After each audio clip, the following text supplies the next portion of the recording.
ओम नमो नारायणाय।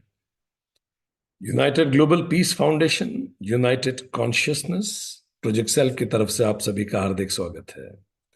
दोस्तों, हम लोग रामचरितमानस सीरीज का अध्ययन कर रहे हैं। आज 32वां सेशन है। हम अयोध्या कांड पढ़ रहे हैं और आज हम दोहा 51 से पढ़ना शुरू करेंगे। ये सेशन हम पुणे से टेलीकास्ट कर रहे हैं। अभी तक के सेशन में हमने बात की, पिछली क्लास में, कि किस प्रकार राम जी का वनवास निश्चित हुआ, किस प्रकार दशरथ जी से वो मिलने गए और उन्होंने बताया दशरथ जी को कि वो माता कौशल्या को बताकर अब वनवास की ओर गमन कर जाएंगे। तो चलिए, जब राम जी माता कौशल्या के पास जाते हैं क्या बात होती है, हम हमारे जीवन में क्या क्या चीजें इससे सीख सकते हैं, चलिए इस यात्रा को प्रारंभ करते हैं। आपकी स्क्रीन आपको दोहा 51 दिख रहा होगा। नव गयंद रघुबीर मनु, राज अलान समान, छूट जान बन गवन सुनी, और आनंद अधिकान। रामचंद्र जी मन मन नए पकड़े हुए हाथी के समान, और राजतिलक उस हाथी के बांधने की कांटेदार लोहे की बेड़ी के समान है। वन जाना है, यह सुनकर अपने को बंधन से छूटा जानकर उनके हृदय में आनंद भर गया है। हमने पिछली बार देखा वशिष्ठ, श्री वशिष्ठ गीता में भी, रामचंद्र जी तो शुरू से जाना चाहते थे वन में। रामचंद्र जी का मन तो वैसे ही वैराग्य में लगा हुआ था। वो एक नए नए हाथी को अगर आप पकड़ लें तो कैसे वो पूरा छूटने की कोशिश करेगा। तो इस जगत प्रपंच से वो वैसे ही छूटना चाहते थे। ये सुन लिया उन्होंने कि वन जाना है, तो वो तो अपने आप को बंधन से छूटा जान के बड़े प्रसन्न हो गए, क्योंकि वो जानते हैं कि बेड़ियां सोने की भी हो पर हैं तो बेड़ियां ही। और परिस्थिति जन्य कुछ ऐसा हुआ कि रामचंद्र जी को ब्रह्मचर्य के बाद लगभग सीधा वानप्रस्थ आश्रम में ही उनका प्रवेश हुआ। गृहस्थ आश्रम में रामचंद्र जी ज्यादा समय ना बिता सके। माता कैकेयी के वरदान ने असमय ही उनके गृहस्थ आश्रम को रोक दिया। रघुकुल तिलक जोरी दोई घाथा, मुदित मातु पद नाउ माथा, दीन असीस लाई उरलीन है, भूषण बसन निछावर कीन है। रघुकुल रघुकुल के तिलक श्री रामचंद्र जी ने दोनों हाथ जोड़कर आनंद के साथ माता के चरणों में सर नवाया। माता ने आशीर्वाद दिया, हृदय से लगा लिया, अपने गहने और कपड़े उन पे न्यौछावर किए, क्योंकि अभी तक तो माता कौशल्या को यही पता था कि रामचंद्र जी का राज तिलक होने वाला है। बड़ी प्रसन्न होकर उन्होंने रामचंद्र जी का स्वागत किया। माता कौशल्या ने, जे ही चाहत नर नारी सब अति आरत एहि भांति, जिमि चातक चातकी त्रषित, वृष्टि शरद ऋतु स्वाति। तथा जिस लग्न में सभी स्त्री पुरुष अत्यंत व्याकुलता से इस प्रकार चाहते हैं, अभी सब ये चाह रहे हैं कि जितनी जल्दी राज तिलक हो जाए। जैसे चातक पक्षी चाहता है तुरंत स्वाति नक्षत्र में पानी की बूंदें गिरे और वो पानी पिए, क्योंकि चातक पक्षी केवल स्वाति नक्षत्र में जब पानी की बूंदें गिरती हैं वही पीता है। तो प्यासा इंतजार करता रहता है उस नक्षत्र का। इसी प्रकार सब इंतजार कर रहे थे कि राम जी का राज्याभिषेक कब हो। तात जाऊं बलि बेग नहाऊं, जो मन भाव मधुर कछु खाऊं, पितु समीप तब जाइए भैया, भई बड़ी बार जाई बली मैया। माता कहती हैं, मैं बलाइयां लेती हूं तेरी, तुम जल्दी से नहा लो और जो मन भावे कुछ मिठाइयां खा लो। भैया फिर पिताजी के पास जाना, बहुत देर हो गई है और माता बलिहारी जा रही हैं। उनको ये नहीं पता है कि वो पिताजी के पास से ही लौट रहे हैं, और उन्हें नहीं पता वो कितनी ही बलाइयां ले लें। अब कुछ ऐसी बलाएं हैं जो रामचंद्र जी के आसपास हैं, और वो बलाओं में से ही, उस अभिशाप में से ही वरदान निकलने वाला है। तो माता अभी इस सब बारे में नहीं जानती। वो कह रही है बिल्कुल तैयार हो जाओ फटाफट। धर्म धीरुन धर्म गति जानी, कहे मातु अब सन अति मृदुबानी। पिता दीन मोहि कानन राजू, जह सब भांति मोर बड़ काजू। धर्म धुरण रामचंद्र जी ने धर्म की गति को जानकर, माता तो इतनी प्रसन्न हो रही है, तो उन्होंने माता को बड़े सॉफ्ट तरह से, धीरे से दिलासा देते हुए कहा, हे माता, पिताजी ने मुझे वन का राज्य दे दिया है, वन का राज्य दे दिया है, ताकि माता को एकदम से घबराहट ना हो। और जहां सब प्रकार से मेरा काम बढ़ने वाला है, माता जी को कहा उन्होंने। बड़े पते की बात रामचंद्र जी ने कही। पिता दीन मोहि कानन राजू, वनवास नहीं दिया, वन का राज दिया है। जह सब भांति मोर बड़ काजू, और जहां मेरे सारे काम बनने वाले हैं। पहली लाइन बताती है कि इंसान का दृष्टिकोण कितना महत्वपूर्ण होता है। वो वन का राज है या वन का वास है, यह हमारे दृष्टिकोण पर निर्भर करता है। वनवास राज बन जाता है अगर हम प्रसन्न और सही दृष्टि से, सही सम्यक दृष्टि से किसी चीज को देखते हैं। अगर हम जीवन को भी सही दृष्टि से देखें, तो जीवन की हर कटु अनुभव में कुछ सबक छुपे होते हैं। और राम जी कह रहे हैं, मेरा वहां सारा काम बनने वाला है। कौन कौन से काम बनने वाले हैं राम जी के? राम जी का पूरा जन्म ही इस काम के लिए हुआ है। वो कह रहे हैं, मेरा सारे काम बनने वाले हैं। पहला, मैं पूरे दंडकारण्य को निशाचर विहीन कर दूंगा। हर व्यक्ति जो अधर्म पे उतरा है उसका नाश कर दूंगा। दूसरा, सुग्रीव विभीषण आदि को सही राज्य उनके प्रदान करवा दूंगा। सुग्रीव आदि को सब उनको मिल जाएगा। चौथा, अत्रि जी, माता शबरी जी, इन सब से मुलाकात होगी और धर्म की स्थापना होगी। वो सारे काम वो कह रहे हैं बनने ही वाले हैं। पहली बार में उन्होंने कहा, ये आयस देहि मुदित मन माता, जे ही मुद मंगल कानन जाता। जनि स्नेह बस डरपति भोरे, आनंदु अंब अनुग्रह तोरे। हे माता, अब तू भी प्रसन्न हो के आज्ञा दे, ताकि वन यात्रा में आनंद मंगल हो। मेरे स्नेहवश भूल कर भी डरना मत। हे माता, तेरी कृपा से बड़ा आनंद हो। Look at the positivity of Ram ji. Can we have this positivity in difficult situations life? Can we see opportunity in any obstacle?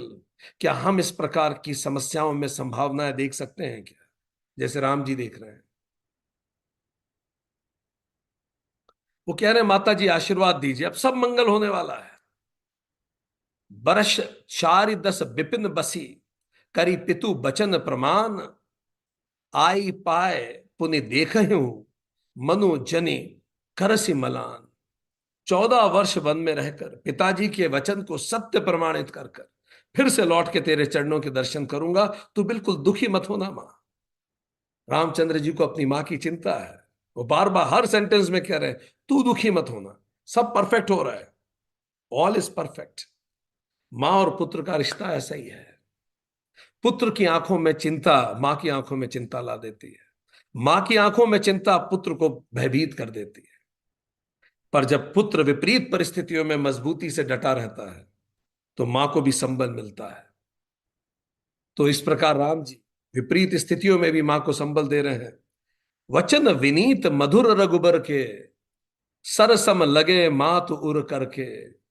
सहमी सूख सुनी शीतली बानी, जिमी जवास परे पावस पानी। हालांकि Ramchandra ji is very skilled in communication, बहुत अच्छे से बात रख रहे हैं। पर उनकी ये जो विनम्र वाणी भी है, ये जो मीठे वचन है, मां के हृदय में बाण की तरह लगे जाके, और मां कसकने लगी। शीतल वाणी भले है, पर मां का हृदय सूख गया वो सुन के भी। सूख गए मां अंदर तक, अंदर तक सहम गई मां ये सुनकर। कल्पना भी नहीं की थी जो हो गया। वाल्मीकि रामायण में उल्लेख आता है, बड़ी गहराई से वाल्मीकि रामायण। अब हम वाल्मीकि रामायण के कुछ उद्धरण रख रहे हैं। मां बेटे के संवाद को बड़ी गहराई से बताती। कौशल्या जी कहते हैं, सर्ग 20 वाल्मीकि रामायण अयोध्या कांड। बेटा रघुनंदन, यदि तुम्हारा जन्म ही ना हुआ होता तो मुझे इस बात का शोक रहता कि मैं पुत्र विहीन रही, पर आज इतना बड़ा दुख आ पड़ रहा है, इसे वंध्या होने पर भी मुझे नहीं देखना पड़ता। वो कह रही हैं ये दुख तो कल्पनातीत है। अगर कोई पुत्र ना होता तो मन को शायद दिलासा देते कि पुत्र ही ना हुआ, जिस पुत्र को कलेजे से लगा के रखा पूरे जीवन भर। आज सुनने को मिलता है कि 27 वर्ष की उम्र में पुत्र को 14 साल के लिए जाना पड़ रहा है। ये दर्द मैं कैसे सहूं, उन्होंने कहा मां ने। मां अपनी वेदना बता रही है राम जी को। बेटा, वंध्या को एक मानसिक शोक होता है, जिसका पुत्र नहीं होता, जिसका बच्चे नहीं होते। उसको बस ये शोक होता है कि मेरा बच्चा नहीं है, मन में संताप बना रहता है, और उसे कोई दूसरा दुख नहीं होता। पर जब बच्चा हो के छूटता है, वो दुख मैं क्या बताऊं तुझे है बेटा। तो पहली बात उन्होंने कही, जिसको कलेजे से चिपका के रखा उसको आज छोड़ने की तू बात कर रहा है, कैसे करूं। फिर दूसरी बात वो बता रही है, अपने मन की सारी वेदना, मानो सारी कलैयां जिरहें खुल गई, सारी टूट गई हैं मां पूरी। मन की सारी बातें जो राम जी को कभी नहीं बताई, आज बोल रही हैं।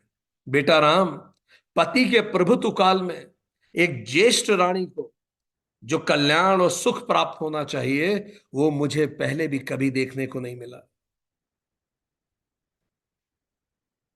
कैकई के कारण उन्हें वो सम्मान कभी नहीं मिला, वो कह रही है। सोचती थी कि पुत्र के राज में सब कुछ देख लूंगी, पर लगता है कि मेरी ये आशा भी कभी पूरी नहीं हुई।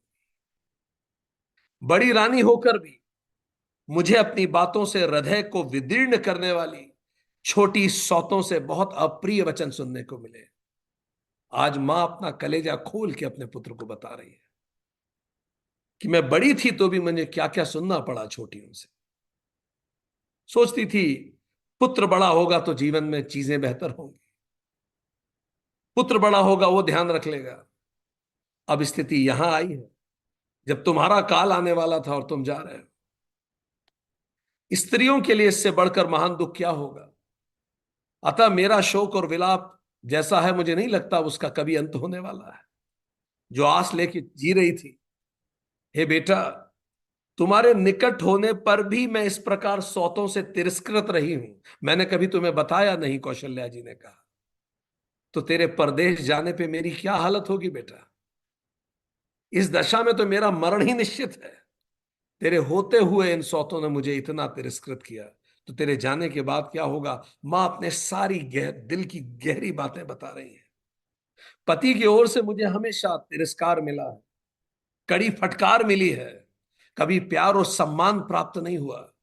कौशल्या मां कह रही है, मैं कैकई की दासियों के बराबर या उससे भी गई बीती समझी जाती रही। जो कोई मेरी सेवा में रहता या मेरा अनुसरण करता था, वो भी कैकई के बेटे को देखकर चुप हो जाता है, मुझसे बात नहीं करता। अगर कोई मेरे पीछे चले तो कैकई उससे भी नाराज हो जाती थी। पति से मुझे वो प्रेम नहीं मिला जो मिलना चाहिए था, बड़ी रानी के रूप में मुझे वो सम्मान नहीं मिला जो मिलना चाहिए था, छोटों ने मुझे तिरस्कृत किया, ये सब कुछ बीता मेरे ऊपर।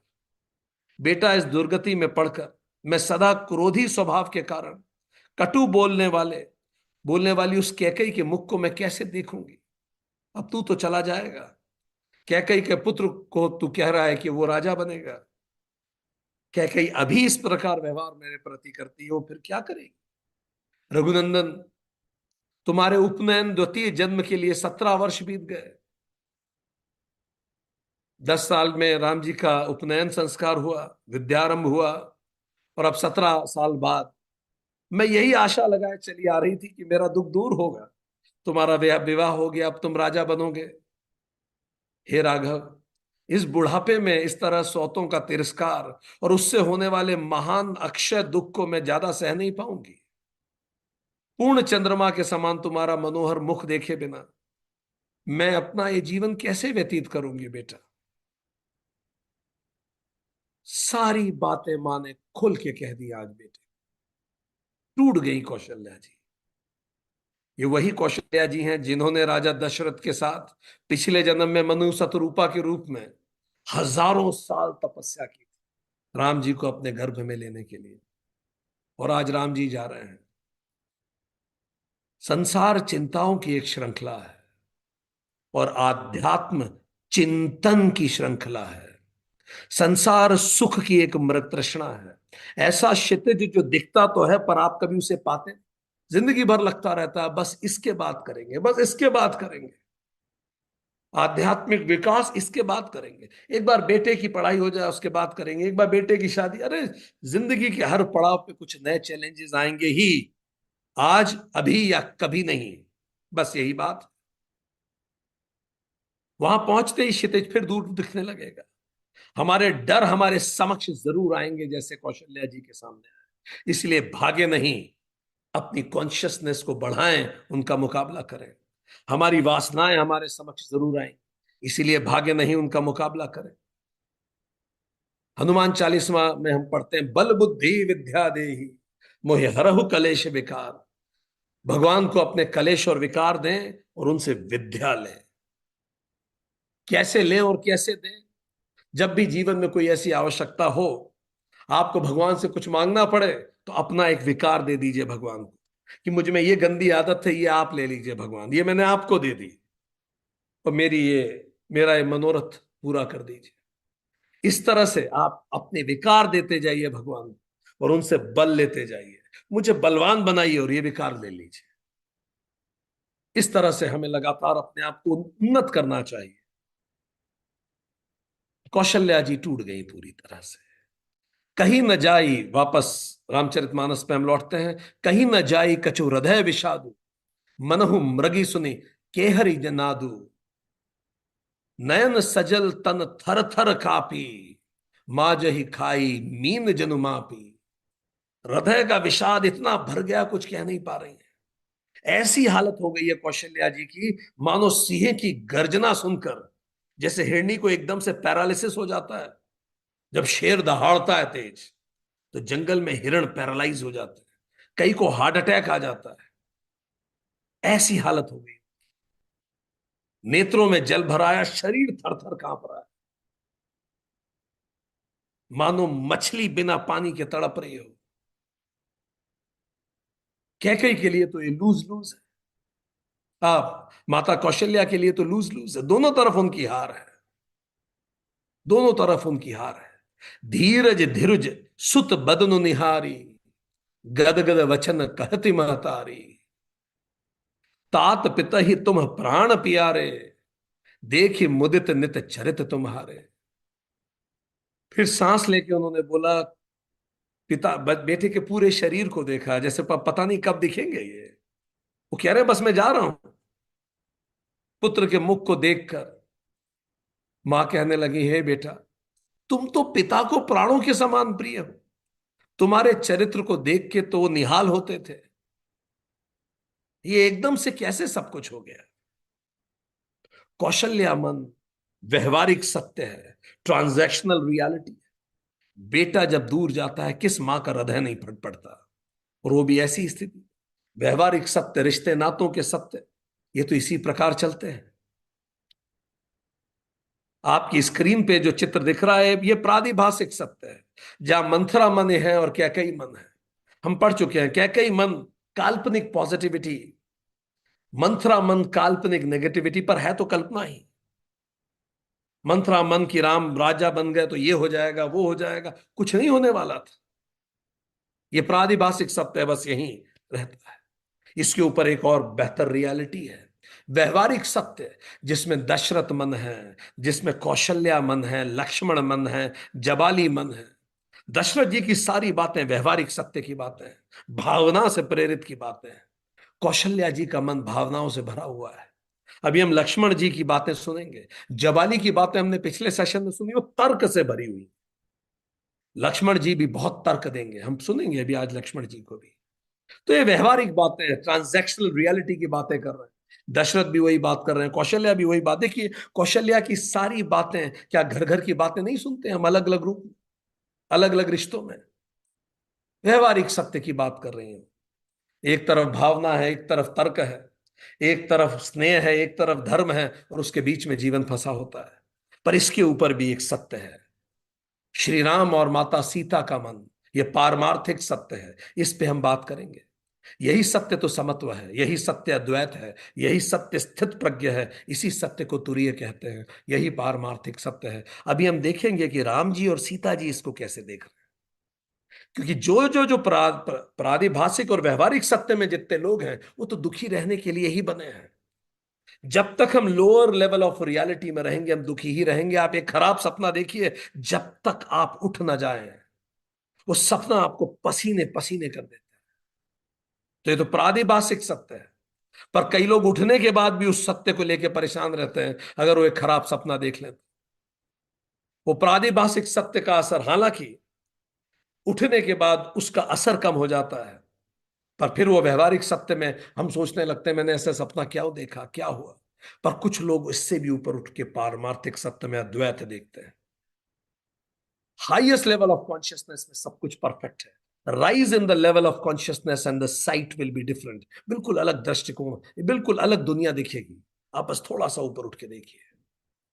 तो देखते हैं किसका कैसा मन है और उस अनुसार हम देखेंगे। राज देन कह शुभ दिन साधा, कहे वो जान बन के ही अपराधा।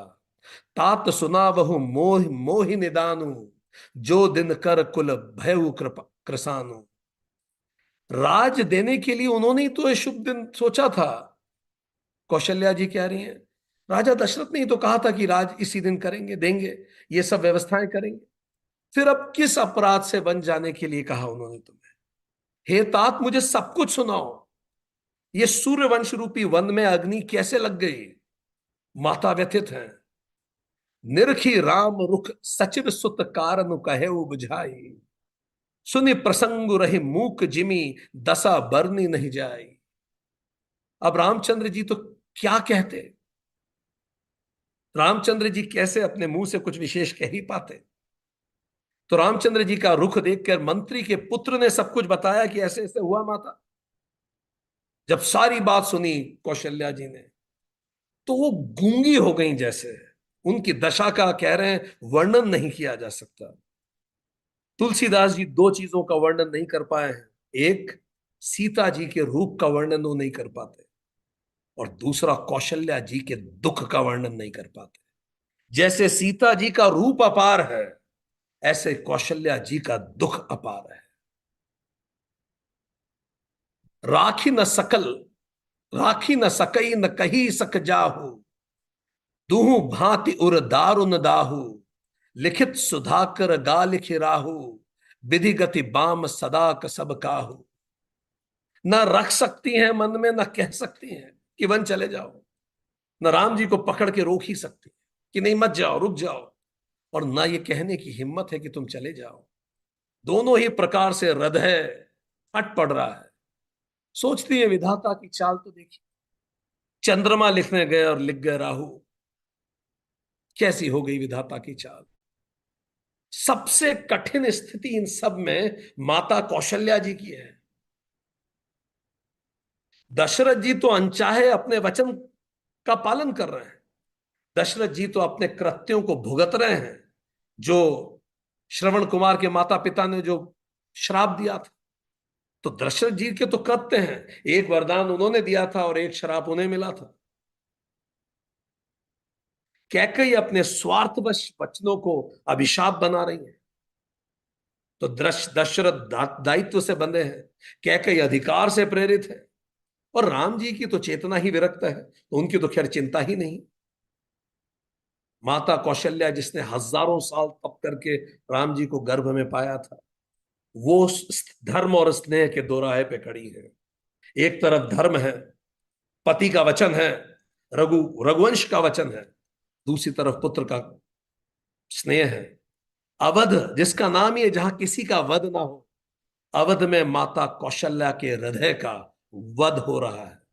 अभी तक हमने जितने लोगों की बात की, सबसे कठिन स्थिति माता की है। वो वैसी डर गई हैं जैसे सिंह की गर्जना से हिरण कांप जाता है। धर्म स्नेह उभय मत घेरी, भय गति सांप छुचुंदर खेरी। रागहु सुतहि करहु अनुरोधु, धर्म जाय अरु बंधु विरोधु। धर्म और स्नेह की दोराहे पे खड़ी है। बुद्धि भ्रमित हो चुकी है। जैसे सांप के सामने छछुंदर की हो जाती हो, वो हिल ही नहीं पाता डर के मारे सांप को। वो सोचती है अगर मैं हट से पुत्र को रख लेती हूं तो राजधर्म चला जाता है, भाइयों में विरोध हो जाता है, और पुत्र को जाने देती हूं तो मेरे तो प्राण ही चले जाएंगे। कहू जान बन तो बड़ी हानि, संकट सोच बिबस भयरानी, बहुरी समझ तिय धर्म सयानी, राम भरत दो सुत समझानी। और अगर वन जाने को कहती हूं राम जी को तो सब कुछ खत्म हो जाएगा। इस प्रकार की वो धर्म संकट में पड़ गई है। फिर उन्होंने खुद को समझाया, राजधर्म को जानकर, स्त्री धर्म को जानकर, राम और भरत को एक जैसा ही पुत्र मानकर, मन को समझाते हुए उन्होंने जैसे तैसे खुद को रोका, अपने आप को भावुक होने से रोका। और उन्होंने आगे कहा, सरल स्वभाव राम मतहारी, बोली वचन धीर धरि भारी, तात जाऊ बलि किन्हीं नीका, पितु आयसु सब धर्म धर्मक तीका। तात जाऊ बलि किन्हीं नीका, पितु आयसु सब धर्मक टीका। सरल स्वभाव वाली रामचंद्र जी की माता ने फिर धीरज धरा अपने अंदर। मां का हृदय ऐसा विशाल होता है, वो विपरीत परिस्थितियों में खुद को संभाल लेती है। शायद सोचा होगा राम जी पे क्या बीतेगी अगर मुझे ऐसे देखेंगे। तो वो कहती है, हे तात, मैं बलिहारी जाती हूं, तुमने अच्छा किया, राजाज्ञा का पालन किया, पिता की आज्ञा का पालन किया। सब धर्मों में सबसे ऊपर, सब चीजों में, सारे कर्तव्यों में सबसे ऊपर तो धर्म ही है। तुमने धर्म अनुकूल आचरण आचरण करने का सोचा, अपने पिता की आज्ञा का पालन करने का सोचा। फिर आगे वो कहते हैं, राज देन कही दीन बनु, मोहि न सो दुख लेसु, तुम बिनु भरत ही भूपत ही प्रज ही प्रचंड कलेसु। तुम्हें राज देने का कहा गया था और वन दे दिया, चलो इसका मुझे कोई दुख नहीं, पर दुख तो इस बात का है कि तुम्हारे बिना भरत को भी, महाराज को भी और प्रजा को भी बहुत क्लेश होगा बेटा। तुम चले गए तो ना भरत जी पाएगा, ना महाराज जी पाएंगे, ना अयोध्या की जनता ही जी पाएगी। मैं अपने मन को तो संभाल भी लूं। फिर मां का हृदय ने फिर जोर मारा, जो केवल पितु आयुष ताता, तो जनी जाहु जानी बड़ी माता, जो पितु मातु कहे बन जाना, तो कानन सत अवध समाना। फिर उन्होंने, मां का हृदय फिर पिघला। उन्होंने कहा, हे बेटा, अगर केवल पिताजी की आज्ञा समझ के जा रहे हो तो फिर मां पिताजी से बड़ी है। मैंने गर्भ में रखा है तुम्हें, मैं लाई हूं तुम्हें इस जीवन में, तुम्हारे जीवन पे सबसे पहला अधिकार मेरा है। तो मां की आज्ञा सुन के वन को मत जाओ, अगर पिता आज्ञा से जा रहे हो तो फिर रुक जाओ। मां ने कहा कि अगर ये विषय है तो वन तुम्हारे लिए सैकड़ों अयोध्या के समान है। ठीक, क्योंकि अगर माता पिता दोनों कह दें तो वन ही अयोध्या है। पर उन्होंने कहा अगर केवल पिता कह रहे हैं तो माता की आज्ञा मान के मत जाओ। पर रामचंद्र जी ये बता चुके हैं, ये पिता नहीं, ये राजाज्ञा भी है, ये गुरु आज्ञा भी है, ये वरिष्ठ आज्ञा भी है, ये विद्वान आज्ञा भी है, ये धर्म आज्ञा भी है, और ये पित्र आज्ञा भी है। केवल पिता का ही विषय होता तो बात अलग भी थी। पितु वन देव मातु वन देवी, खग मृग चरण सरोरहु सेवी, अंतहु उचित नृपहि बन बासु, बै बिलो के ही होई हरासु। वन के देवता अब तुम्हारे पिता होंगे बेटा, हम तो नहीं रहेंगे वहां। वन देवियां माता होंगी, वहां के पशु पक्षी तुम्हारे चारण होंगे, सेवक होंगे। राजा के लिए अंत में तो वनवास करना उचित ही है, हर राजा अंत में संन्यास लेता ही है। तुम शायद पहले ले रहे हो। केवल तुम्हारी अवस्था देख के हृदय में दुख होता है कि अभी तुम गृहस्थ आश्रम में होते, अब तुम सीधे संन्यास और वानप्रस्थ कर रहे हो। बड़ भागी बनु अवध अभागी, जो रघुबंश तिलक तुम त्यागी, जो सुत कहो संग मोहिलेहु, तुमरे हृदय होई संदेहु। हे रघुवंश के तिलक, वन बड़ा भाग्यवान है और यह अवध अभागा है जिसने तुम्हें त्याग दिया। हे पुत्र, यदि मैं कहूं कि मुझे भी साथ ले चलो तो तुम्हें यह संदेह होगा कि माता इसी बहाने मुझे रोकना चाहती हैं, क्योंकि इस उम्र में मुझे तो साथ नहीं लेके जाएंगे। तो माता सारी बातें कह रही हैं मन की, मुझे ले चलो, मत जाओ। पाप पिताजी के कहने पे है तो मां का अधिकार बड़ा होता है। माता हर तरह के तर्क मनी मन, यह विचार नहीं करहु हट, झूठ स्नेह बढ़ाई। मान मातु कर नात बलि, सुरत बिसरी जन जाई। यह सोचकर झूठा स्नेह बढ़ाकर मैं हट नहीं करती, बेटा मैं बलैया लेती हूं, माता का नाता मानकर मेरी सुध भूल न जाना। वो कह रही है मैं क्या कहूं अब, मैं तेरी बलाइयां लेती हूं, मैं हट भी नहीं कर सकती तुझसे। देव पितर सब तुम ही गोसाई, राखो पलक नयन की नाई। अवधि अंबु प्रिय परिजन मीना, तुम करुणा कर धर्म धुरीना। हे गोसाई, अब देव और पितर तुम्हारी वैसे ही रक्षा करें। अब वो जंगल में जा रहे हैं, वन में जा रहे हैं, वैसे ही रक्षा करें जैसे पल की आंखों की रक्षा करते हैं। तुम्हारे वनवास की जो 14 वर्ष की अवधि है, अब प्रियजन, तुम्हारे वनवास की अवधि जो है वो जल है, प्रियजन और कुटुंबी मछली हैं। तुम दया की खान धर्म की धुरी को धारण करने वाले, तुम करुणा कर धर्म धुरी ना। तुम्हारे बिना सब तड़पेंगे। अस बिचारी सोई करहु उपाई, सब ही जियत जे ही भेटहु आई। जाऊं सुखेद बन ही बलि जाऊं, करी अनाथ जन परिजन गाऊं। ऐसा विचार करके वही उपाय करना। वो कह रही है माता कि सबके जीते जी तुम आकर मिल लो उनसे। मतलब माता हिंट दे रही है, ऐसा ना हो तुम आओ और मैं ना मिलूं तुम्हें। मैं बलिहारी जाती हूं, तुम सेवकों परिवार वालों नगर भर को अनाथ करके सुखपूर्वक वन को जाओ। राम अनाथ नहीं हो रहे हैं, अयोध्या अनाथ हो रही है। दारुन दुसह दारु उर व्यापा, बरिन न जाहि बिलाप कलापा। राम उठाई मात उरलाई, कही मृदु वचन बहुरी समझाई। हृदय में भयंकर संताप छा गया। उस समय बहुविध विलाप का वर्णन नहीं किया जा सकता। फिर वो कह रहे हैं, तुलसीदास जी कह रहे हैं, मैं बता ही नहीं सकता मां किस से गुजर रही है। रामचंद्र जी ने माता को उठा के हृदय पे लगा लिया और उन्हें समझाया, और कोमल वचन देके उनको समझाया कि माता थोड़ा धीरज रखो। अभी जैसे तैसे उन्होंने माता को समझाया प्रेमवश, पर अब नई चुनौती राम जी का इंतजार कर रही थी। अब यही बात उन्हें सीता जी को भी समझानी थी। माता को तो समझा लिया, पर सीता जी को समझाना उतना सरल न था। माता का तो धर्म दशरथ जी के साथ भी जुड़ा था, पर सीता जी का तो धर्म स्वयं राम के साथ जुड़ा था। दोहा 57, समाचार ते ही समय सुनी सिए उठी अकुलाई। अब जैसे ही सीता जी को पता पड़ा क्या हुआ, ये बड़ा इंटरेस्टिंग है राम सीता जी का संवाद। यहां कौशल्या जी और राम जी का जो संवाद है, वो तो राम जी ने समझा ही लिया उन्हें, पर सीता जी बहुत बड़ी विदुषी है, तार्किक हैं, वो आदि शक्ति हैं। उन्हें समझाना हर किसी के बस की बात नहीं। जाई सासु पद कमल जुगबंदी बैठे सुर नाई। उसी समय समाचार सुनकर सीता जी अकुला गईं। सास के पास जाकर दोनों पैरों को छूकर सिर नीचे करके बैठ गईं। दीन ही आशीष सासु मधु मृदुबानी, अति सुकुमारी देख अकुलानी। बैठी नमित मुख सोचती सीता, रूप राशि पति प्रेम पुनीता।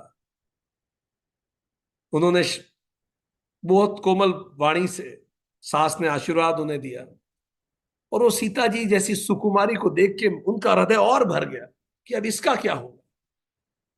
इतनी सुंदर, अभी अभी इसकी शादी हुई, इतना प्रेम करने वाली, और परेशान होकर नीचे बैठी थी, सर झुका के बैठी थी। मां का हृदय और फट गया। जैसे तैसे खुद को दिलासा दिया था, पर it was more difficult. Ram ji और सीता जी का जो संवाद आध्यात्म रामायण में आता है वो भी खूबसूरत है। राम जी सीता जी को कहते हैं, आध्यात्म रामायण अयोध्या कांड 57वां श्लोक है। हे शुभे राम जी कहते हैं सीता जी से, पिताजी ने मुझे दंड कारण्य का संपूर्ण राज्य दे दिया है। ध्यान दीजिए, यही बात उन्होंने कौशल्या जी को कही थी कि मुझे वनराज दिया है, वनवास नहीं। तो जीवन वनवास है, वनराज है, आपके दृष्टिकोण पर निर्भर करता है। ये शोक वाटिका होगी या अशोक वाटिका होगी, आपके दृष्टिकोण पर निर्भर करता है। पिताजी ने मुझे दंड कारण्य का संपूर्ण राज्य दे दिया है। हे भामिनी, मैं शीघ्र ही आज्ञा पालन करने के लिए वहां निकल जाऊंगा। राम जी के इस प्रकार कहने पर सीता जी भयभीत हो गई और उन्होंने कहा कि आपके महात्मा पिताजी ने आपको वन का राज क्यों दे दिया। अब ध्यान दीजिए, सीता जी ने उस विषय पे प्रश्न नहीं उठाया कि भरत जी को राज सिंहासन क्यों मिला। She is very elevated lady, वो बहुत एलिवेटेड विदुषी है। यह प्रश्न किसी का नहीं है कि भरत को राज क्यों दिया, चिंता वो है ही नहीं। न दशरथ की चिंता है, न कौशल्या जी की चिंता है, न अयोध्या वासियों की कोई विशेष चिंता ही होगी। समस्या यह है जो दूसरा वचन, उन्होंने भी वही कहा, आपको वन का राज्य क्यों दे दिया। पहला वचन तो ठीक है, कोई फर्क नहीं पड़ता, आपको वन का राज्य क्यों दे दिया। वापस लौटते हैं रामचरितमानस पे। वहां राम जी उनको समझा रहे हैं कि अब मैं चला जाऊंगा। ठीक। तो सीता जी मनी मन क्या सोच रही है, रामचरितमानस में उल्लेख आता है, चलन चहत बन जीवन नाथु, के ही सुकृति सन होई साथु, की तनु प्राण की केवल प्राणा, विधि कर तब कुछ जाई न जाना। सीता जी सोच रही हैं, जीवन नाथ प्राणनाथ बन जाना चाहते हैं, मेरे प्राण तो बन जाना चाह रहे हैं।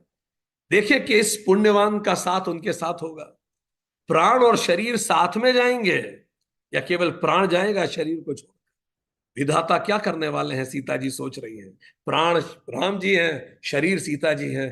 कह रही हैं सीता जी मन ही मन सोच रही हैं, क्या होने वाला है, क्या प्राण अकेले जाएंगे मुझे छोड़ के। विधाता ने क्या रच दिया है। चारु चरण नख लेखति धरनी, नुपुर मुखर मधुर कभी बरनी, मनहु प्रेम बस बिनत ही करही, हम ही सीय पद जानी पर हर रही। सीता जी अपने सुंदर सुंदर चरणों के नखों को धरती से कुरेद रही हैं। एंग्जाइटी हो रही है उनको, पैरों के नाखून को धरती पे घिस रही है वो। ऐसा करते समय उनके घुंघरों की आवाज आ रही है। कवि इस प्रकार वर्णन करते हैं, मानो प्रेम वश होकर वो निपुर ये विनती कर रहे हैं कि सीता जी के चरण हमारा त्याग ना करें। कितनी सुंदर बात तुलसीदास जी ने लिखी है। जब वो पैर के नाखून को घिस रही हैं जमीन पर, तो पायल बज रही है और मानो पायल सीता जी के हाथ जोड़ के कह रही है, ऐसा कुछ ना हो जाए कि सीता जी हमें उतार के रख दें, सीता जी हमारा त्याग कर दें। सीता जी घबरा रही है, कहीं राम जी मेरा त्याग ना कर दें। एक अलग ही स्थिति बनाई है अवध में। पलंग पीठ तज गोद हिंडोरा, सिय न दीन है पग अवन कठोरा, जिय मोरी जिमी जोगवत रहुई, दीप बाती नहीं टार न कहू। सीता जी पलंग के ऊपर, गोद पर और हिंडोलों को छोड़कर कठोर पृथ्वी पर कभी पैर नहीं रखा। सीता जी ने तो राजकुमारी रही है, वो भी जनक की सबसे ज्यादा चहेती बेटी। मैं सदा संजीवनी जड़ी के समान इसकी रखवाली करती रही हूं। कभी दीपक की बत्ती हटाने तक का काम नहीं दिया मैंने सीता को, कह रही है कौशल्या जी। कौशल्या जी का हृदय फट पड़ा अब सीता जी को देख के। कह रही है कि मैं इतनी इसका ध्यान रखती हूँ, मैंने तो इसको दीपक की बत्ती हटाने का काम नहीं दिया। और अब सीता जी कह रही है सास, मुझे जाना है इनके साथ। सोई सिय चलन चहित बन साथा, आय सुकाह होई रघुनाथा, चंद किरण रस रसिक चकोरी, रवि रुख नयन सकई के मिजोरी। अब वही सीता तुम्हारे साथ वन में जाना चाहती है। कौशल्या जी कह रही है, हे रघुनाथ, उसे क्या आज्ञा है बताइए, मुझे तो नहीं ले जाओगे तुम, इनके लिए क्या आज्ञा है। चंद्रमा की किरणों का रस चाहने वाली चकोरी सूरज की ओर आंखें किस प्रकार मिला सकती है। चकोरी तो बनी ही चांद के लिए है, वो तो चांद को ही देखती है। इसका क्या करोगे, माता पूछ रही है, जो इतनी सुकुमारी है। दोहा 59। कही केहरी निसीचर जरही दुष्ट जंत बर भूरी, बन भूरी, विष वाटिका की सोह सुत सुभग संजीवन मूरी। हाथी, शेर, राक्षस, दुष्ट जीव जंतु वन में विचरते रहते हैं। हे पुत्र, क्या विष की वाटिका में संजीवनी बूटी ले जा पाओगे? माता भी चिंतित है सीता जी के आग्रह को लेकर कि विष में जा रहे हो और वहां संजीवनी बूटी थोड़ी ले जा सकते हो। जैसी भवन रह कह अंबा, मोई कह होई बहुत अवलंबा। सुनि रघुबीर मातु प्रिय बाणी, सील स्नेह सुधा जन जान सानी। माता कहती हैं अगर सीता यही महल में रहती है तो मुझे भी थोड़ा सहारा हो जाएगा। माता खुद डरी हुई है, सीता जी की भी चिंता है, खुद की भी चिंता है। रामचंद्र जी ने माता जी की बात को सुना। वो माता की आवाज डर से, प्रेम से, स्नेह से, अमृत से भरी हुई थी। कही प्रिय बचन विवेक मन मय कीन ही, मातु परितोष लगे प्रबोधन जानकी ही, प्रकटे विपिन गुण दोष। तो माता की बात को सुनकर राम जी बहुत विवेकपूर्ण रूप से प्रिय वचन उन्होंने बोलने शुरू किए और वन के गुण और दोष जानकी जी को समझाने लगे। ये कितनी अजीब है, जो प्रकृति से ही पैदा हुई हैं उनको प्रकृति का डर कौन दिखा सकता है? जो स्वयं प्रकृति है, जो प्रकृति से जन्म लिया है, उसको कोई प्रकृति से डरा सकता है? पर राम जी भी प्रयास कर रहे हैं। राम जी के तर्क सुनते चलिए और गिनते चलिए राम जी के तर्क। मातु समीप कहत सकुचाही, बोले समऊ समुझी मन माही। राजकुमारी सिखावन सुनहु, आन भांति जिह जनी कुछ गुनहु। अब माता के सामने पति पत्नी में आपस में बातचीत की भी थोड़ी शालीनता रखनी होती है, तो कहने में भी थोड़ा सकुचाते हुए संतुलित शब्दों में राम जी कह रहे हैं, पर मन में समझकर ऐसा ही बोलते हैं कि मेरी बात सुनो और जो मैं कह रहा हूं वही समझना, किसी दूसरे अर्थ में मत लेना इस बात को। राम जी कह रहे हैं मेरी सिखावन सुनो। आपन मोर नीक जो चहु, वचन हमारे मान ग्रह रहु। आयसु मोर सासु सेवकाई, सब विधि भामिनी भवन भलाई। मेरा और अपना भला चाहती हो तो मेरे वचनों को मानकर घर पे रहो। राम जी कह रहे हैं मेरा भी हित इसमें है, आपका भी हित इसमें है। हे भामिनी, मेरी आज्ञा का पालन होगा, सास की सेवा करोगे, घर में रहने में ही भलाई है। ठीक, तीन तर्क अभी तक राम जी ने दिए। आज्ञा का पालन करें, सास की सेवा करिए घर रह के, और वन गमन की भयंकर परेशानियों को अवॉइड कर दीजिए। महल ही ठीक है। अभी तक तीन तर्क हुए, सुनते जाइए राम जी आगे क्या रहे हैं। एहि ते अधिक धर्म नहीं दूजा, सादर सासु ससुर पद पूजा। जब जब मातु करही सुधि मोरी, होई प्रेम बिकल मति भोरी। आदर पूर्वक सास ससुर के चरणों की सेवा से बड़ा धर्म कोई नहीं होता। जब जब माता मुझे याद करेंगी और प्रेम में व्याकुल होने के कारण उनकी बुद्धि भोली हो जाएगी, तब तुम उन्हें समझा पाओगी, मां का ध्यान रख पाओगी। क्योंकि माता की स्थिति राम जी देख रहे हैं। तब तब तुम कही कथा पुरानी, सुंदरी सुमझाए मृदुबानी। कहु सुभाय सपत सतमोही, सुमुखी मातु हित राख ही तो ही। तब तब तुम उन्हें पुरानी कहानियां सुनाना, बड़ी पुरानी कहानियां सुनाना, ऐसी कहानियां जिनसे उनका संबल बने। मुझे सैकड़ों सौगंध है कि मैं स्वभाव से ही कहता हूं कि केवल माता के लिए मना कर रहा हूं, और कोई बात नहीं है। राम जी कसम खा के कह रहे हैं कि सीता जी किसी और तरह से न लें कि मुझे ले जाना नहीं चाहते। राम जी को भी ये कहना पड़ रहा है कि नहीं, मैं कसम खा के कह रहा हूं, केवल इसीलिए कह रहा हूं, तुम रुको यहां। एक एक राम जी का तर्क गौर से याद रखिएगा और बाद में सीता जी के उत्तर सुनिएगा। उससे आपको सीता जी का चरित्र समझ में आएगा। सीता जी कोई अबला नहीं है, उनकी क्षमताएं आपको समझ में आएंगी। अभी तो सीता जी ने बोला नहीं है, वो बिल्कुल मौन रह के सुन रही है राम जी के सारे तर्क। राम जी जैसा तर्क शास्त्री, सीता जी उनको क्या उत्तर देती हैं हम पढ़ेंगे आगे। आगे बढ़ते हैं। राम जी आगे कह रहे हैं, गुर श्रुति सम्मत धर्म फल उपाय बिन ही कलेश। हट बस सब संकट सहे, गालव नहुष नरेश। गुरु और वेद सम्मत धर्म का फल तुम्हें बिना ही क्लेश के मिल जाता है। जब हम गुरु को बात मानते हैं, धर्म का आचरण करते हैं, तो बिना क्लेश अच्छा फल मिलता है। पर जब हम हट करते हैं तो गालव ऋषि की तरह और राजा नहुष की तरह हमें परेशानी उठानी पड़ती है। तो ये गालव ऋषि और राजा नहुष कौन थे, क्या हट इन्होंने किया था? राम जी उदाहरण दे रहे हैं कि ऐसा हुआ था उनके साथ। तो एक गालव मुनि थे, विश्वामित्र जी के शिष्य थे। वर्षों तक कठिन तप किया, से कब तप किया, गुरु सेवा की और गुरु को प्रसन्न किया। ठीक। तो गुरु ने बहुत उनको बहुत सारी चीजें सिखाई। बड़े कृपा पात्र थे गुरु के वो गालव ऋषि। तो उन्होंने एक बार कहा, गुरुदेव मैं कोई दक्षिणा देना चाहता हूं, मुझे बताइए। विश्वामित्र जी ने कहा, नहीं मुझे कोई दक्षिणा नहीं चाहिए, मैं तुम पे प्रसन्न हूं। पर ये बहुत हट हो गया, इनके अंदर अहंकार का वास हुआ कि क्या मैं इस योग्य नहीं कि कोई दक्षिणा दे सकूं। वो हट कर लिया उन्होंने। तो उन्होंने बोला, आप मुझे नहीं बताएंगे तो मेरी साधना में अधूरी मानूंगा, आप मुझे बताइए क्या दक्षिणा है।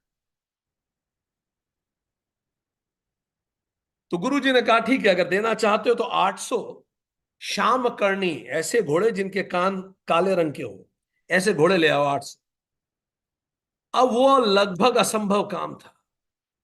800 घोड़े जिनके कान काले हैं, ये तो नहीं मिल पा रहा था। भटक भटक के थक गए, इधर से इकट्ठा किया, उधर से इकट्ठा किया, इतनी परेशानियां हुई उन्हें। इससे इकट्ठे किए घोड़े, राजा ययाति से कुछ घोड़े मांगे, और इतना उनको माथापच्ची करनी पड़ी। ठीक। तो बड़ी मुश्किल, तो राम जी बता रहे हैं कि वो बिना कारण, हट के कारण वो परेशान हो गए। ठीक। ऐसे ही राजा नहुष की कहानी थी, उनका भी पतन इसी प्रकार हुआ। तो देवराज इंद्र जो थे, उन्होंने वृत्तासुर का वध कर दिया था। ठीक। और चूंकि उनका वध कर दिया था, तो उन्होंने पश्चाताप करने के लिए, कुछ समय के लिए उन्होंने राजपद त्याग दिया। तो अब राजपद जब उन्होंने त्याग दिया, इस वध के बाद पश्चाताप करना चाहते थे। तो सारे देवताओं ने राजा नहुष को स्वर्ग का कार्यभार सौंपा। तो नहुष जो थे बड़े धर्मात्मा थे। तो शुरू में तो उन्होंने धर्म का पालन किया, पर जैसे सुख संपत्ति आई तो उनमें अहंकार आ गया, हट आ गया। ठीक। और उन्होंने शची जो थी उनसे विवाह की इच्छा जताई। अब शची को समझ में नहीं आया कि वो क्या करे। ऐसी स्थिति में, इंद्र की पत्नी थी, तो क्या करे ऐसी स्थिति में। तो उन्होंने ऋषि अगस्त्य से मदद मांगी। और उसी समय नहुष इतना एग्रेसिव हो गया था, उसको लग रहा था उससे बड़ा धर्मात्मा कोई नहीं, हो तो देवताओं का राजा है। तो उसने यह आदेश दिया, मेरी जो पालकी है वो ऋषि मुनि उठाएंगे, ताकि दिखा सके कि मैं कितना महान हूं। ऋषि मेरी पालकी उठाते। तो जब ऋषि पालकी उठाने लगे, अगस्त ऋषि को भी बुलाया गया, ऐसे अगस्त जैसे ऋषि। तो जब ऋषि चलने लगे, वो धीरे चल रहे थे, तो राजा नहुष ने बुरी तरह से उन्हें डांटा। ठीक। क्योंकि वो अ, असमान चल रहे थे। तो डांट के सर्प सर्प कह के कहा, बिल्कुल सांप जैसे चलो, बिल्कुल हलचल ज्यादा न करते हुए। तो क्रोध में ऋषि अगस्त्य ने श्राप दिया कि तू अजगर बन जाएगा। तो नहिष जो थे वो स्वर्ग से नीचे गिरे और अजगर बन गए। तो राम जी बता रहे हैं, हट के कारण लोगों को बड़ा नुकसान उठाना पड़ा। तो राम जी ऐसी कई कथाएं बता रहे हैं कि वो नहुष अजगर बन गए, गालव मुनि हट के कारण उनको काले कानों वाले घोड़े ढूंढते ढूंढते परेशान हो गए। ठीक। तो इसलिए हट उपयोगी नहीं है, उन्होंने कहा। मैं पुनि करी प्रवान पितु बाणी, बेगी फिरब सुनी सुमुखी सयानी, दिवस जात नहीं लाग ही बारा, सुंदरी सखवन सुनहु हमारा। हे सुमुखी, हे सयानी, सुनो, मैं अपने पिताजी के वचन को सत्य करके तुरंत लौटूंगा। दिन जाते देर नहीं लगेगी, इसीलिए तुम मेरी बात सुनो और तुम यहीं रहो, हट मत करो। राम जी ने कहा उन्हें। सुन रहे हैं, वो सुन रही है सीता जी सारी बातें। जय हट करहु प्रेम बस बामा, तो तुम दुखु पाउब परिमाना, जय हट करहु प्रेम बस बामा, तो तुम दुखु पाउब परिणामा, कानन कठिन भयंकर उभारी, घोर घाम हिम बारी बयारी। हे वामा, अगर तुम इतना हट करोगी तो फिर दुख पाओगी तुम भी। वन बहुत क्लेशदायक है, खतरनाक है। वहां धूप, गर्मी, जाड़ा, हवा सब खतरनाक है, वो महल नहीं है। वन गमन बड़ा खतरनाक है, राम जी कह रहे हैं। अब राम जी दूसरा तर्क, अलग तरह से तर्क दे रहे हैं। कुंस कंटक मग काकर नाना, चलब पया देहि बिनु पद त्राणा, चरण कमल मृदु मंज तुम्हारे, मार्ग अगम भूमि दर भारे। रास्ते में कुश, कांटे और बहुत सारे कंकड़ हैं, उन पर बिना जूते पैदल चलना पड़ेगा। तुम्हारे चरण कोमल हैं, सुंदर हैं, रास्ते में दुर्गम पर्वत हैं, कैसे चलोगी? राम जी ने कहा वनगमन क्लेशदायक है, बिना जूते चलना पड़ेगा, बिना चप्पल के चलना पड़ेगा, तुम्हें इसकी आदत नहीं है, डरावनी यात्रा है। सब बातें बता रहे हैं, तर्क देते चले जा रहे हैं। कंदर खोह नींद नदी नद नारे, अगम अगाध न जाहि निहारे, बाग बाग ब्रग केहरि नागा, करहि नाद सुनि धीरज भागा। गुफाएं हैं, दर्रे हैं, नदियां हैं, नाले हैं, अगम्य रास्ते हैं, जाना मुश्किल है, गहरे हैं, ऐसे जहां आज तक कोई नहीं गया ऐसे भी रास्ते हैं, देख तक नहीं पाते आप उस जगह। रीछ हैं, बाघ हैं, भेड़िए हैं, शेर हैं, हाथी हैं, वो गर्जनाएं करते हैं, अच्छे अच्छे का धीरज डोल जाता है। राम जी डरा रहे हैं आदि शक्ति को। भूमि शयन बल कल बसन असन कंद फल मूल, ते की सदा सब दिन मिलहि सुबह समय अनुकूल। जमीन पे सोना पड़ेगा, राम जी सारी बातें यथार्थ में बता रहे हैं। पेड़ों की छाल के वस्त्र पहनना पड़ेंगे, कंद मूल का भोजन करना पड़ेगा, और वो भी कंद मूल हमेशा मिलेंगे जरूरी नहीं है, कभी मिलेगा, कभी भूखे पेट सोना पड़ेगा। ये सब कैसे करोगी? राम जी बता रहे हैं। नर आहार रजनी चर चरही, कपट वेश विधि कोटक करही, ला गई अति पहाड़ कर पानी, विपत विपत नहीं जाई बखानी। वहां मनुष्यों को खाने वाले नरभक्षी राक्षस हैं, और वो रूप बदल लेते हैं। राम जी को तो सब पता है, कपट रूप बन के धारण कर लेते हैं, पहाड़ का पानी पी के बड़े हुए हैं। वन की विपत्ति नहीं बताई जा सकती रानी, बहुत मुश्किल हो जाएगा। ब्याल कराल बिगग बिहग बन घोरा, निशिचर निकर नारी नर चोरा, डर पही धीर गहन सुधियाए, मृगलोचनी तुम भीरु सुभाए। वन में सांप हैं, पक्षी हैं, स्त्रियों और पुरुष का अपहरण करने वाले राक्षस झुंड बना के रहते हैं। वन की भयंकरता से बड़े बड़े धीर लोग घबरा जाते हैं। हे मृगलोचनी, तुम तो जरा सी चीज में वैसे भी डर जाती हो। ऐसे भी केस कई उल्लेख आए हैं कि सीता जी एक बार बंदर से डर गई थी, तो राम जी कहते हैं तुम तो बंदर के चित्र से डर जाती हो, तुम कैसे करोगी वहां सब कुछ? हंस गवनी तुम्ह नहीं बन जोगु, सुनी अपजसु मोहि देही लोगु, मानस सलिल सुधा प्रतिपाली, जेही की लवन पयोध मराली। अब फिर से अगला तर्क कह रहे हैं। हे हंस गमनी, हे हंस के ऐसे सुंदर, तुम वन के योग्य नहीं हो, अगर मैं तुम्हें वन ले गया लोग मुझे बुरा कहेंगे, तुम्हारे पिताजी को क्या उत्तर दूंगा, अयोध्या को क्या उत्तर दूंगा, इसीलिए लाया था कि तुम्हें वन ले जाऊं। मान सरोवर के अमृत के समान जल में पाली हुई हंसनी कहीं खारे समुद्र में जी सकती है, तुम मान सरोवर की हंसनी हो। सहज सुरध है गुर स्वामी सीख, जो न करई सिर मानी, सो पछताई अघाई उर, अवसी होत हित हानि। स्वाभाविक ही हित चाहने वाले गुरु और स्वामी की सीख को जो नहीं मानता, वो हृदय में भरपेट पछताता है और उसके हित की हानि होती है। राम जी कह रहे हैं, राम जी कह रहे हैं मैं तुम्हारा हित चाहता हूं, तुम्हारा स्वामी हूं, इसको समझो, और नहीं आना है तुम्हें, ये फाइनल है। राम जी ने कहा। अब सीता जी बोली, अब सारे तर्क याद कर लीजिए जो जो राम जी ने कहे, टोटल 20 हैं। ठीक, अब सीता जी ने बोलना शुरू किया, और अब जरा क्वालिटेटिव डिफरेंस देखिएगा, नोट कीजिएगा दिमाग में, इन दोनों की बातों में अंतर क्या दिखता है आपको, हम पूछेंगे आपसे। राम जी के सारे तर्क आपके सामने हैं। अब सीता जी अपनी बात रखेंगी। सीता जी ने कहा,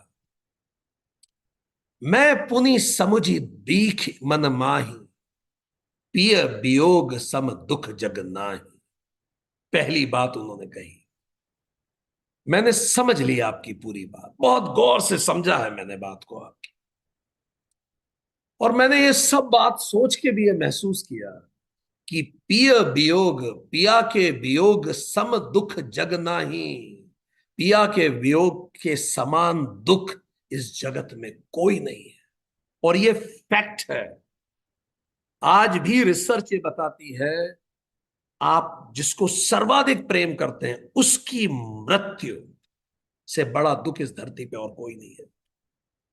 सीता जी कह रही हैं, पिय वियोग सम दुख जग नाही, प्राणनाथ करुणातयन, प्राणनाथ करुणायतन, सुंदर सुखद सुजान, तुम बिनु रघुकुल कुमुद बुद्धि, सुरपुर नरक समान। मैंने सोच लिया है, हे प्राणनाथ, हे दया के धाम, वो कह रही है मुझ पे भी दया करो। हे सुंदर, हे सबको सुखों को देने वाले, हे सुजान इंटेलिजेंट, हे रघुकुल रूपी कुमद के खिलने वाले को खिलाने वाले चंद्रमा, आपके बिना तो फिर स्वर्ग भी नरक ही है। सीता जी कह रहे हैं महल भी नरक है अगर आप ना हो। क्वालिटेटिव डिफरेंस देखिएगा सीता जी की बातचीत में और राम जी की बातचीत। भोग रोग सम भूषण भारू, जम जातना सरिस संसारू, प्राणनाथ तुम बिनु जग माही, मो कहूं सुखद कतहु कुछ नाही। सारे भोग रोग हो जाएंगे मेरे लिए, सीता जी कह रही हैं। गहने छाती पे वजन बन जाएंगी राम जी आपके पीछे। संसार यम की यातना जैसा लगेगा। हे प्राणनाथ, आपके बिना इस जगत में कुछ नहीं रखा है, कुछ सुख नहीं देगा मुझे। सोचिए, लव स्टोरी अगर पढ़ानी है जगत को तो ये पढ़ाई जानी चाहिए। ठीक, वो जगत जो इतना मटेरियलिस्टिक हो गया है, वो कह रही है सीता जी सारे गहने, सांस नहीं लाएगी मुझे उन गहनों के अंदर अगर आप नहीं है। कुछ सुखदाई नहीं होगा प्राणनाथ। जिय बिनु देह नदी बिनु बारी, तैसे ही नाथ पुरुष बिनु नारी, नाथ सकल सुख साथ तुम्हारे, सरद विमल बिदु बदनु हनिहारे। जैसे जीव के, जैसे बिना जीव का देह क्या होता है, लाश होती है वो तो। अगर जीव ना हो तो देह लाश है। जैसे बिना जल की नदी सूखा होता है, ऐसे ही हे नाथ बिना पुरुष की स्त्री है। हे नाथ, आपके साथ रहकर शरद पूर्णिमा के निर्मल चंद्रमा के समान मुख को देखने से मुझे सब कुछ मिल जाएगा। चाहे बरसे, कहते हैं किसी ने कहा है शायर ने, चाहे बरसे जेठ अंगारे या पतझड़ हर फूल उतारे, यदि हवा में प्यार घुला है हर मौसम सुख का मौसम।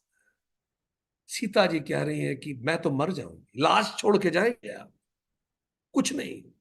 पुरुष और प्रकृति तो एक दूसरे के साथ ही है, याद कीजिए सांख्य योग। पुरुष और प्रकृति तो एक ही सिक्के के दो पहलू हैं। वो कह रहे हैं बिना पुरुष के कहां हो सकती है प्रकृति, संभव ही नहीं। आप क्या बात कर रहे हैं। खग मृग परिजन नगरु बनु बल कल बिमल दुकूल, नाथ सात सुर सदन सम, परन साल सुख मूल। हे नाथ, आपके साथ तो पशु पक्षी अब मेरे कुटुंबी होंगे, वन और नगर की वृक्षों की छाल निर्मल वस्त्र होंगे। आप साथ हो तो फिर क्या बात है।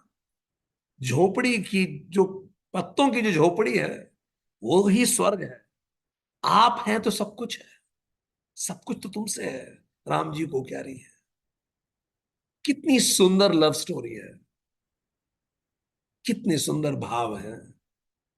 बन देवी बन देव उदारा, करही सासु ससुर समसारा, कुस किस लय साथरी सुहाई, प्रभु संग मंज मनोज तुराई। हे उदार हृदय के वनदेवी और वनदेवता, अब मेरे सास ससुर वही होंगे, वहां नए सास ससुर होंगे, वन देवी और वन देवता, वही मेरा सार संभार करे। कुशा और पत्तों के बिछौने और प्रभु के साथ कामदेव के मोहक तोशक के समान हो, सूखे पत्ते पे बैठ जाएंगे, पर आप होंगे ना साथ में, आपके साथ बैठेंगे। सीता जी कहती हैं कंद मूल फल अमय, एक एक बात का उत्तर दे रही है, ध्यान दीजिए। Look at how observant she is not an ordinary lady. एक एक तर्क का उत्तर दिया है राम जी के।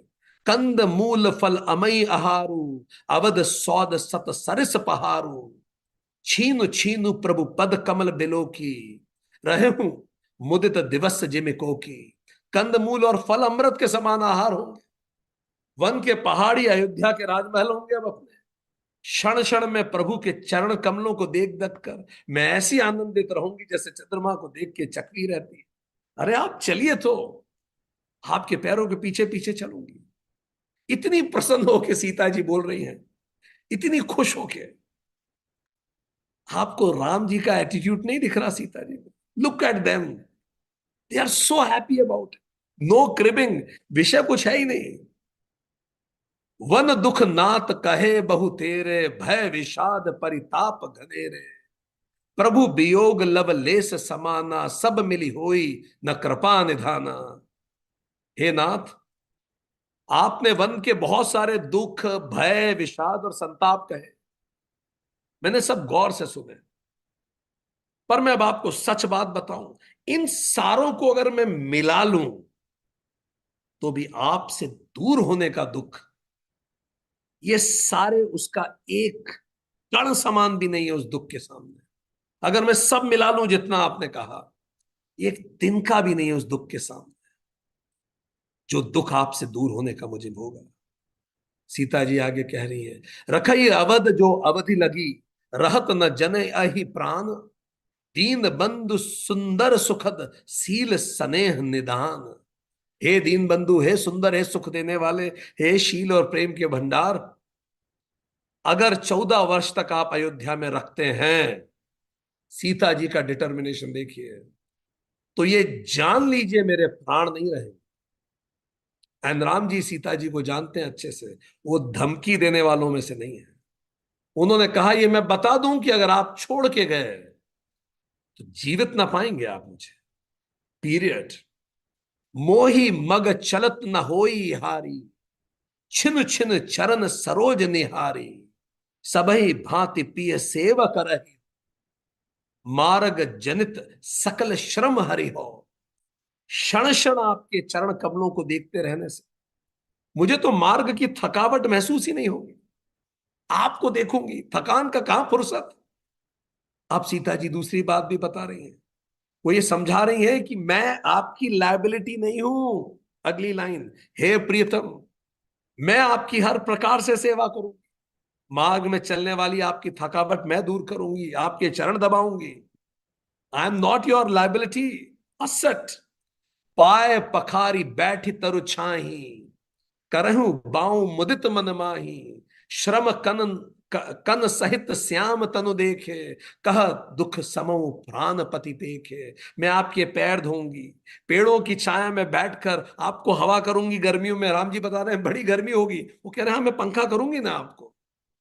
पसीनों की बूंदें जो आपके शरीर पे होंगी, ठीक, उनके दर्शन करते हुए मुझे कहां अवकाश रहेगा कोई दुख सुख सोचने का। आपको ही देखती रहूंगी पूरे समय, पंखा करूंगी। सम मही त्रन तरु पल्लव डासी, पाए पटोते ही सब निज नादासी, बार बार मृदु मूरत जोही, लाग ही तात बयार न मोही। समतल भूमि पर घास और पेड़ों की पत्ते बिछाकर रात भर आपके पैर दबाऊंगी। बार बार आपकी कोमल मूर्ति को देखकर मुझे तो हवा गर्म है ठंडी है इसका भान ही नहीं रहने वाला। सीता जी बता रही है, सीता जी अपने संस्कार बता रही है, सीता जी अपना प्रेम बता रही है। को प्रभु संग मोहि चित वन हिहारा, सिंह बदहुई जिमि ससक सिहारा। जो प्रभु संग मोहि चित बनिहारा, सिंह बदुहि जिमि ससक सियारा। मैं सुकुमारी नाथ बन जोगू, तुम ही उचित तप मो कहूं भोगू। और आपके रहते हुए मेरी तरफ कौन आंख उठा के देख सकता है? जैसे सिंह की स्थिति जो सिंहनी होती है, शेर की जो सिंहनी होती है, सिंह की जो स्त्री होती है, उसको खरगोश और सियार नहीं देख सकते। और फिर गौर से देखिए क्या कह रही है आगे। अच्छा, मैं तो सुकुमारी हूं, तो आप सुकुमार नहीं है क्या? मेरा पूरा बचपन राज्य में महलों में बीता है, ध्यान से बीता है, मुझे बहुत केयर हुई है मेरी, तो आप सुकुमार नहीं है क्या? वो कह रही है। Look at the logics. ठीक। और मैं तो सुकुमारी हूं और वो कह रहे हैं और नाथ बन जाने योग्य हैं। आप सार्काज्म भी देखिए बात में। आपको तो तपस्या उचित है, बहुत खुश हैं आप तो, जाते समय ऋषि मुनियों से मिलेंगे और आप ये मिलेंगे, अत्रि ऋषि से मिलेंगे, ये करेंगे। राम जी कह रहे हैं ना सब बातें। वो कह रहे हैं आपको तो तपस्या उचित है। Look at the logic. और मेरे लिए विषय भोग उचित। ये कौन सा तर्क है? सीता जी कह रही। आप एक्साइटेड है जाने के लिए, क्योंकि आप तो ऋषियों से मिलेंगे, ध्यान तपस्या करेंगे, और मुझे विषय भोग में छोड़ रहे हैं। मैं सुकुमारी हूं, आप राजकुमार होते हुए आप बन जाने के लिए मजबूत हैं। ऐसे थोड़ी होता है। सीता जी कह रही है, ऐसहु बचन कठोर सुनी, जौना हृदय बिलगान, ते प्रभु विषम वियोग दुख सही पमार प्राण। ऐसे कठोर वचन सुनकर भी आपने मुझे कहा कि मैं यहां रुक जाऊं, मेरा हृदय नहीं फटा, तो मुझे लगता है कि ये जो प्राण है आपके वियोग का दुख शायद सह भी लें। अब जो तर्क दिया है यह आध्यात्म रामायण में आता है। यह तर्क बड़ा मजबूत है। ठीक। आध्यात्म रामायण में अयोध्या कांड में तर्क आता है, वो कहती हैं आप धर्म को जानने वाले और दयालु हैं। ठीक। क्या धर्म यह कहता है कि भगवान अपने भक्त को छोड़ दे? पहला तर्क। दूसरा, ये सब कुछ जो हुआ इसमें मेरी क्या गलती है, मुझे बताइए। मैं दोषहीन हूं, आप दोषहीन को क्यों छोड़ना चाहते हैं? आप पत्नी को क्यों छोड़ना चाहते हैं? हे राम, वन में भी आपके समीप रहने पर मेरा कोई कुछ नहीं बिगाड़ सकता, और ये फैक्ट है। जिसके साथ स्वयं राम हो उसका कौन क्या बिगाड़ लेगा? सीता जी कह रही है। आगे कहती है, मैं आपको कोई कष्ट नहीं दूंगी, मैं आपके कर्म में सहायिका बनूंगी। और अगली बात, एक नया तर्क सीता जी दे रही है। जब मैं छोटी थी ना, तो एक ज्योतिष आए थे बहुत महान हमारे घर। उन्होंने कहा था तुम्हारा जीवन तो वन में बीतने वाला है, तुम तो पति के साथ वन में जाओगी। तो ये तो मेरे प्रारब्ध में लिखा है नाथ, आप कौन होते हैं मेरा प्रारब्ध रोकने वाले? सुनते जाइए आप सीता जी के तर्क। पूरी टोन बदल रही है। अब तर्क तर्क और पैना होता जा रहा है उनका। पहले प्रेम था, वात्सल्य था, राम जी की चिंता थी, अब तर्क है आप मेरा प्रारब्ध कैसे बदल सकते हैं? वो कह रही है। ठीक।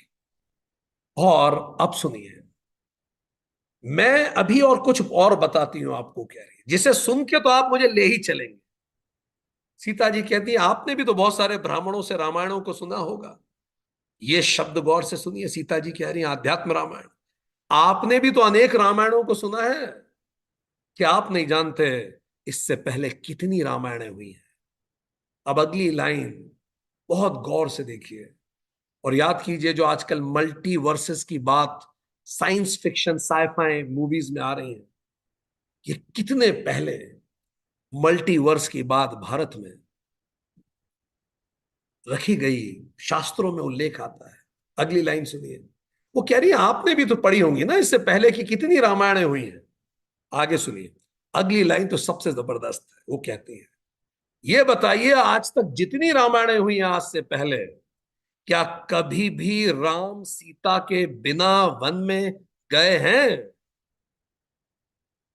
और अगर नहीं गए तो ये राम सीता के बिना वन में कैसे जा सकते? इसीलिए मैं आपकी सहायकी बनकर आपके साथ वन में जरूर चलूंगी। सीता जी ने कहा। ये राम जी के सारे तर्क हैं आपकी स्क्रीन पे। ये राम जी ने सारे तर्क दिए, देखिए एक एक करके जो राम जी ने सर तर्क दिए हैं, और सीता जी के तर्क भी हम देखेंगे। ठीक।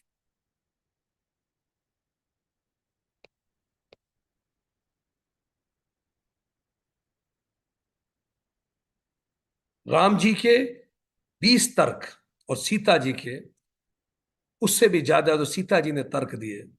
Let's see that.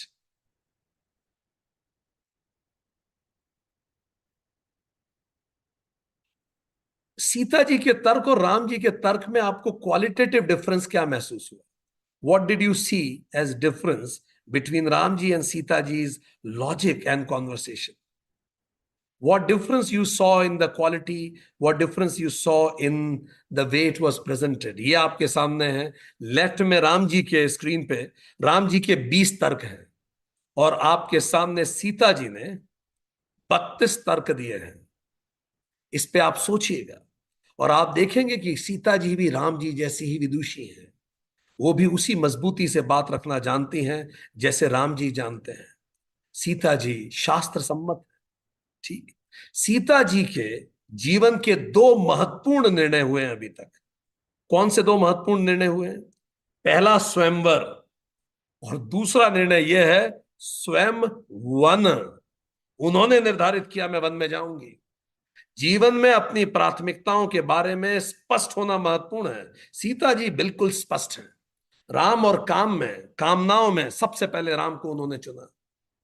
परमेश्वर और प्रपंच में उन्होंने परमेश्वर को चुना। शांति और संसाधन में उन्होंने शांति को चुना। Always choose relation over situation. आनंद परिस्थिति पर नहीं, मन स्थिति पर निर्भर करता है। सीता जी ने राम जी को यह कहा और उसके बाद सीता जी ने अंतिम बात जो कही, आध्यात्म रामायण में वेद व्यास जी लिखते हैं, और यह सब सुनने के बाद यदि आप मुझे छोड़ के चले गए तो तत्क्षण आपके सामने प्राण त्याग दूंगा। इस प्रकार सीता जी का जब दृढ़ निश्चय हुआ तो राम जी ने बोला देवी तुम जल्दी वन में चलो, ठीक। ये हार आभूषण वशिष्ठ जी की पत्नी को दे दो और तुरंत तैयारी करो वन में चलने की।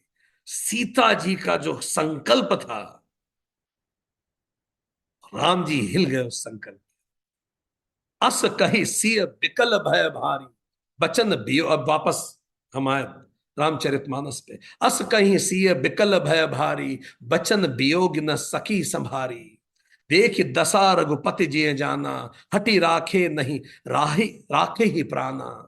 ऐसा कह के सीता जी व्याकुल हुई और वचन के वियोग को भी न संभाल, मतलब शब्दों में भी वियोग को नहीं संभाल पाई, वचन के भी वियोग पे नहीं संभाल पाई। और उनकी दशा देख के राम जी ने जान लिया ये नहीं जिएगी, मैं छोड़ के चला गया, सीता नहीं जिएगी। Ram ji got it very clear. कहे कृपाल भानुकुल नाथा पर हरि सोच चलहु बन साथा।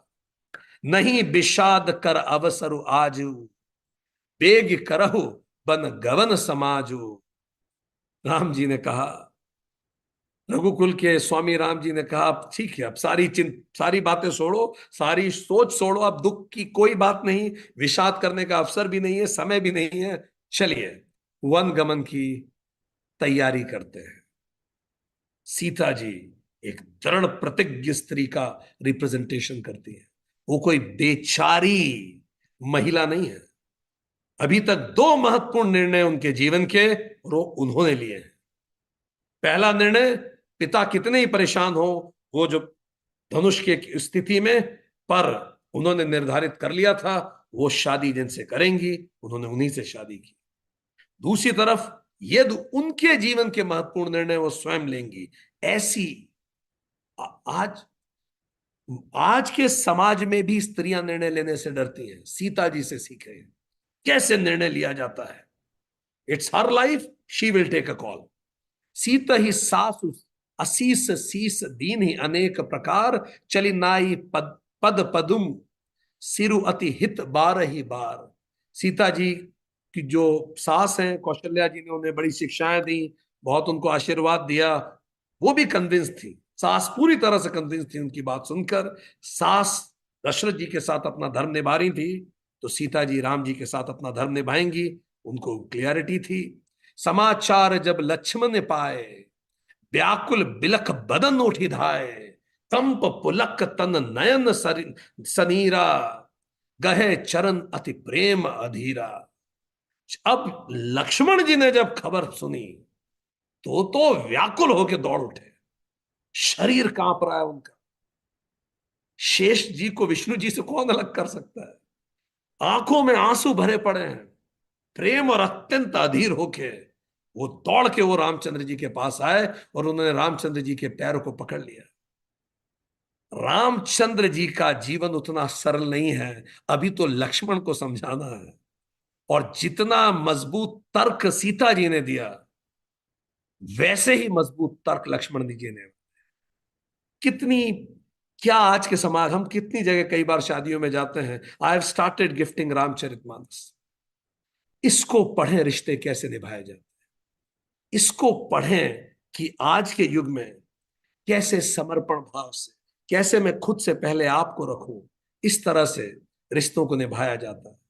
रामचरितमानस में सीता है, उसमें राम है, उसमें भरत है, उसमें लक्ष्मण है, उसमें उर्मिला है, उसमें मांडवी है, उसमें कौशल्या है, उसमें हनुमान जी है। इतनी सुंदर गाथा जो सदियों से इस देश में सुनाई गई, ये जारी रहेगी। अगली क्लास में लक्ष्मण जी से भी मुलाकात होगी, क्रोधी लक्ष्मण जी, उनके तर्क सुनेंगे और देखेंगे कि रामचंद्र जी उन्हें क्या उत्तर देते हैं, और उसके साथ हम आगे सीखेंगे। आज के लेसन्स फॉर लाइफ का हम इंतजार कर रहे हैं। चैट बॉक्स में लिख डालिए आज आप क्या सीखे, आज क्या क्या चीजें आप अपनी लाइफ में अपनाने के लिए you felt that these are my lessons for life today.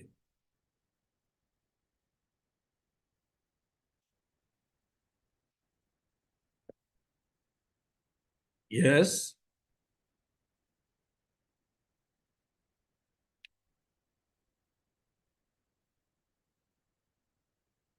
Perfect.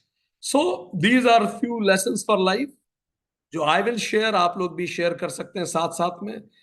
बेड़ियां भले सोने की भी हो, पर हैं तो बेड़ियां ही।